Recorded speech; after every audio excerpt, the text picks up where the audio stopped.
Assalamualaikum warahmatullahi wabarakatuh. Kembali lagi bersama saya Dafa Salama Mukhtar, mahasiswa dari mata kuliah Mind Reading Machine, Prodi Neuropsikologi di UIC. Pada kesempatan ini saya akan mencoba memaparkan hasil rangkuman dan refleksi saya dari materi pertemuan 1 sampai 6 untuk tugas ujian tengah semester mata kuliah Mind Reading Machine. Video ini bertujuan tidak hanya untuk memenuhi tugas UTS saja, tetapi juga sebagai bentuk pemahaman saya terhadap bagaimana teknologi membaca pikiran atau mind reading machine berkembang dan bagaimana kaitannya dengan bidang psikologi. Semoga presentasi ini bisa menambah wawasan bagi kita semua. Di pertemuan pertama kita diminta untuk merefleksikan apa yang terlintas di diri kita ketika mengetahui tentang mind reading machine itu. Saat pertama kali saya mendengar istilah mind reading machine, yang terbayang dalam pikiran saya adalah alat super canggih seperti di dalam film fiksi ilmiah. Saya membayangkan suatu mesin yang bisa membaca pikiran manusia secara langsung tanpa kata-kata, hanya berdasarkan sinyal dari otak. Di satu sisi, hal ini tampak sangat revolusioner dan memiliki potensi yang luar biasa. Misalnya untuk membantu orang-orang yang mengalami kesulitan komunikasi, seperti penderita ALS atau stroke. Namun di sisi lain, saya juga merasa cukup waspada jika alat-alat ini benar-benar bisa buat membaca pikiran tanpa ada alat atau berkomunikasi atau interaksi apapun. Lalu bagaimana dengan batasan privasi kita? Apakah masih ada ruang aman dalam pikiran kita yang tidak bisa dijangkau oleh orang lain? Dari sinilah saya mulai merasa bahwa teknologi ini perlu dipahami lebih secara mendalam. Bukan hanya dari segi fungsinya, tapi juga dampak etis dan sosialnya. Baik, di pertemuan kedua kita membahas tentang struktur otak dan sinyal saraf. Di pertemuan kedua kita mempelajari dasar-dasar neuroscience yang menjadi fondasi dari teknologi pembaca pikiran atau mind reading machine. Kita mengenal bagian-bagian otak yang berperan dalam kognisi dan emosi secara seperti prefrontal cortex atau amigdala, hipokampus. Selain itu, kita juga memahami bahwa otak manusia bekerja dengan menghasilkan sinyal listrik dan aliran darah sebagai indikator aktivitasnya. Inilah yang kemudian dimanfaatkan oleh teknologi seperti EEG dan fMRI. Dengan mengenali pola-pola sinyal ini, para ilmuwan dapat membaca dan menafsirkan apa yang sedang terjadi dalam otak seseorang. Dan ini menjadi dasar bagi pengembangan Brain Computer Interface atau BCI. Selanjutnya di pertemuan 3 kita mendalami lebih lanjut tentang dua alat penting yang dalam membaca aktivitas otak, yaitu EEG dan fMRI. EEG atau elektroencephalography adalah alat yang digunakan untuk merekam gelombang listrik atau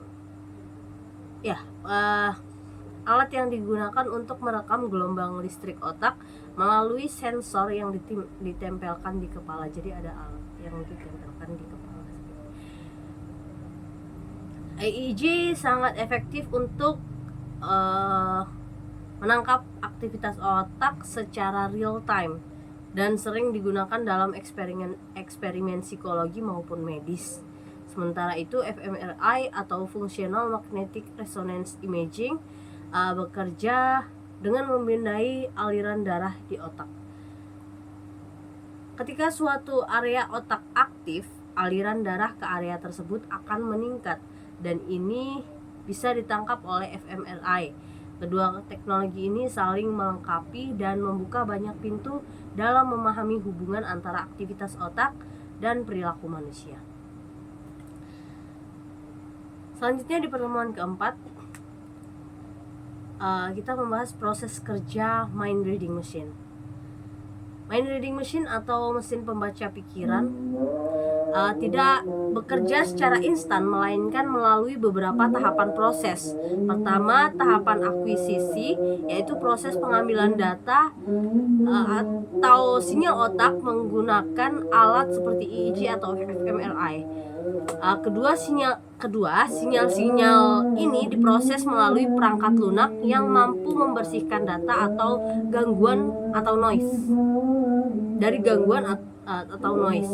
Setelah itu barulah masuk ke tahap interpretasi, di mana data yang sudah bersih dianalisis untuk menjadi pola-pola tertentu yang berkaitan dengan pikiran atau emosi. Interpretasi ini bisa sangat kompleks karena setiap orang memiliki pola otak yang berbeda. Namun dengan bantuan teknologi dan data yang memadai, proses ini bisa dilakukan secara cukup akurat. Pada pertemuan 5 kita mendapatkan materi tentang peran AI dan machine learning. Teknologi pembaca pikiran tidak akan bisa berjalan tanpa bantuan kecerdasan buatan atau artificial intelligence, khususnya cabang machine learning. Dalam konteks ini, AI berperan sebagai penerjemah cerdas dari sinyal-sinyal otak menjadi bahasa yang bisa dimengerti manusia atau sistem komputer. Dengan algoritma tertentu, AI dilatih untuk mengenali pola-pola sinyal dari otak yang muncul ketika seseorang berpikir atau merasakan sesuatu. Semakin banyak data yang dianalisis, semakin akurat pula kemampuan AI dalam membaca suara batin seseorang. Inilah mengapa AI menjadi penghubung yang sangat penting antara pikiran manusia dan teknologi komputer. Baik, di pertemuan sebelum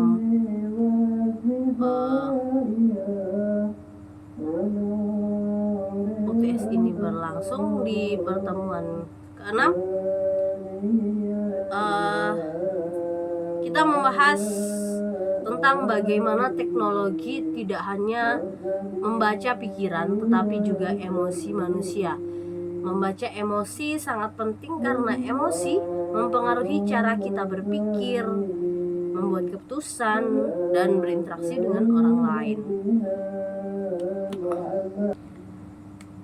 Teknologi kini dapat mengenali emosi melalui berbagai cara, seperti ekspresi wajah, perubahan detak jantung, bahkan dari pola aktivitas otak tertentu itu bisa dibaca oleh teknologi yang sekarang ada. Dalam bidang psikologi ini sangat bermanfaat, misalnya dalam bidang pemasaran, pendidikan, dan layanan pelanggan untuk memahami perasaan pengguna secara lebih mendalam. Dari 6 pertemuan ini saya menyadari bahwa teknologi mind reading machine adalah salah satu bentuk inovasi yang luar biasa yang menunjukkan bagaimana ilmu pengetahuan berkembang sangat pesat. Teknologi ini memiliki potensi yang sangat besar, tidak hanya dalam bidang psikologi dan kesehatan, tetapi juga dalam dunia komunikasi dan pendidikan. Namun di balik potensi tersebut terdapat pula tantangan besar, tentunya yang perlu kita hadapi bersama, terutama dalam menjaga etika, privasi, atau hak individu yang perlu tetap dijaga. Semoga teknologi ini dapat terus dikembangkan dengan bijaksana dan selalu digunakan untuk meningkatkan kualitas hidup manusia, bukan sebaliknya. Karena kita tahu sendiri sekarang di internet banyak tuh kecanggihan-kecanggihan yang diciptakan oleh orang-orang yang sebenarnya ya orang-orang rumahan saja gitu.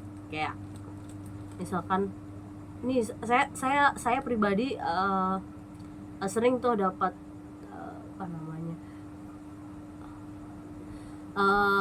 kayak iklan yang dengan membaca tangan saja udah bisa dibaca gimana masa depan, gimana nah ini seperti itu. Dengan raut muka bagaimana karakter ini nah itu dari situ bisa membaca karakter.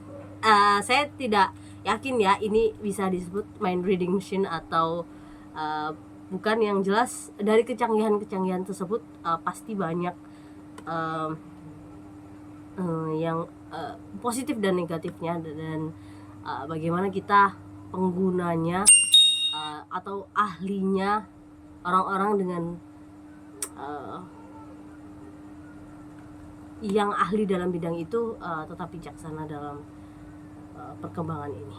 Terima kasih atas perhatiannya dan mohon maaf atas segala kekurangan saya dalam penyampaian. Mohon koreksi terutama dalam pada dosen pengampu. Saya akhiri presentasi saya untuk ujian tengah semester ini. Wassalamualaikum warahmatullahi wabarakatuh.